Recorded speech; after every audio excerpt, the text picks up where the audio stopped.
I've always been smaller than most of my peers, and growing up that way wasn't easy. When I was a kid, the boys often didn't want to play with me, saying I was too small and got in the way. The girls, on the other hand, didn't mind my size and sometimes seemed a little sympathetic. Whenever there weren't enough girls for activities like dancing or school competitions, I was usually included with them, probably because I looked more like one of their group. The other boys were often relieved not to be picked, and it happened so frequently that I eventually stopped asking to join and simply accepted my place among the girls. Over time, everyone seemed to just accept it without question. Gradually, I learned how to fit in with the girls. Even in school plays, I often received female roles. I'm not exactly sure why, but I think my teacher assumed I enjoyed it. As the years went by, I grew closer to the girls in my classes, and they made me feel welcome. We went to school together, worked on projects, and studied in groups. I didn't have many male friends because their hobbies, like sports, didn't interest me, and they didn't share my interests. Still, they were always friendly, especially since I had strong bonds with the girls and could help connect them with the boys. Being included in parties and gatherings by my best friends became normal. I didn't mind attending, even though the events were mostly girls and revolved around activities they enjoyed. Their parents never seemed concerned about my presence, likely because I was polite and well-behaved. One party from 8th grade stands out in my memory. There were 7 girls and me, the only boy. We spent the entire afternoon and evening having fun, and the gathering naturally turned into a sleepover. I was invited to stay, and everyone changed into pajamas. When I was handed a yellow pajama set with a delicate top and lace-trimmed pants, I didn't hesitate to put it on. Being smaller than the hostess, it fit perfectly. The girls cheered and complimented how cute I looked, and I didn't feel embarrassed at all. It was all in good fun with my friends. That night, we talked mainly about boys and their behavior before eventually falling asleep on the living room floor. It was my first sleepover in pajamas, and my parents were completely fine with it. After that event, the girls began treating me almost like one of their own, which I didn't mind in the slightest. I admired their confidence, and over time, we became a close-knit circle of friends. After that, I started getting invited to more gatherings. I guess I was fun to have around, like a cheerful presence, but to my friends, I was more like a little brother. They always made sure I had something suitable to wear since I didn't own many of the clothes they wore. They encouraged me to dress up, and of course, I did. They enjoyed seeing me in lacy outfits, and I never complained. Over time, I began to genuinely enjoy it, and I think they found it entertaining to see me embracing it too. In 10th grade, I cross-dressed for the first time. Avon invited me to a party, and I agreed without knowing exactly what it would involve. Soon, I realized it was set up for me to be the model. The Avon representative showed me a range of products: foundation, eyeshadow, mascara, blush, lipstick, nail polish, and more. I went along with it willingly and, to be honest, I enjoyed the experience.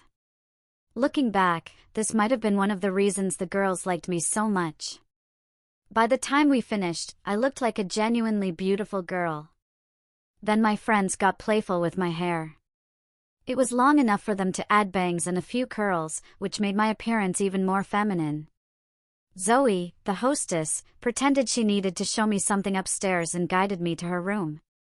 She encouraged me to try on the clothes she had set out, and as always, I trusted them and didn't hesitate.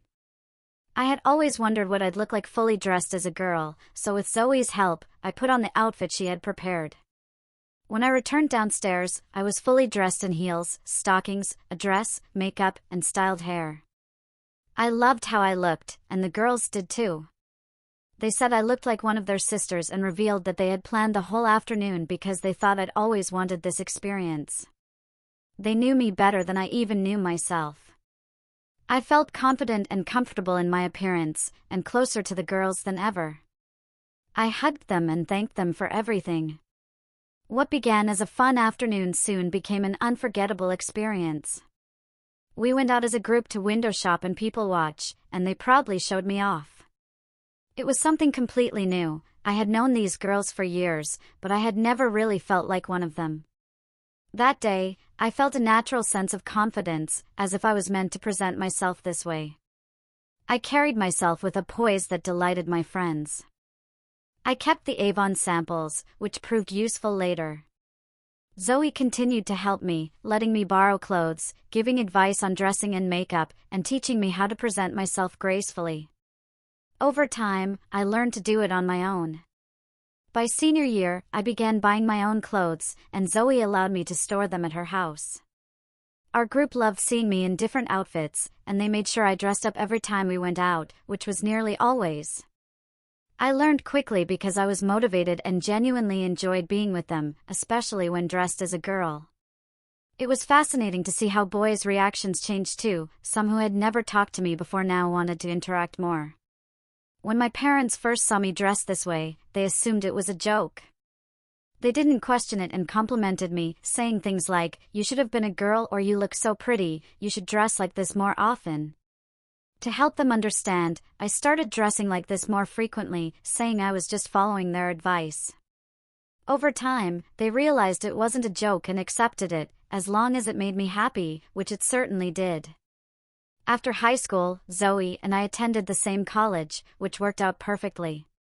She continued to support my journey, and I focused on becoming more feminine, taking care of my skin and hair, removing body hair, and undergoing electrolysis treatments to reduce my beard when I could afford it. I also got my ears pierced. Occasionally, I attended large lecture classes presenting as a girl, since there was no roll call. In the crowd, I blended in as just another small, pretty student, and I loved the freedom it offered. A few boys did notice me, which was interesting, but mostly I enjoyed the anonymity. Most of the time, I wore feminine clothing, even when studying with Zoe. She worked in retail at a department store, while I worked as a librarian, naturally presenting as a female librarian, given how I looked and dressed. At the library, no one ever questioned my gender. Regardless of my outfit, people assumed I was a girl. I felt completely comfortable in my work, and the income helped me pay for college. I had always wanted to attend all of my classes presenting as a woman, but I worried about how it might affect my future career prospects. After high school, Zoe got married, and I met Leah, who would become my wife. When I started dating her, I felt I needed to be honest about my desire to cross-dress. By that point, it had become harder to hide. It felt completely natural, given how many feminine traits I had developed over the years. Leah had even assumed I was a girl when we first met. Both of my ears were pierced, I had no facial or body hair, and my hair was healthy and well-maintained. Years of dressing as a girl had shaped the way I moved and spoke, giving me a distinctly feminine presence.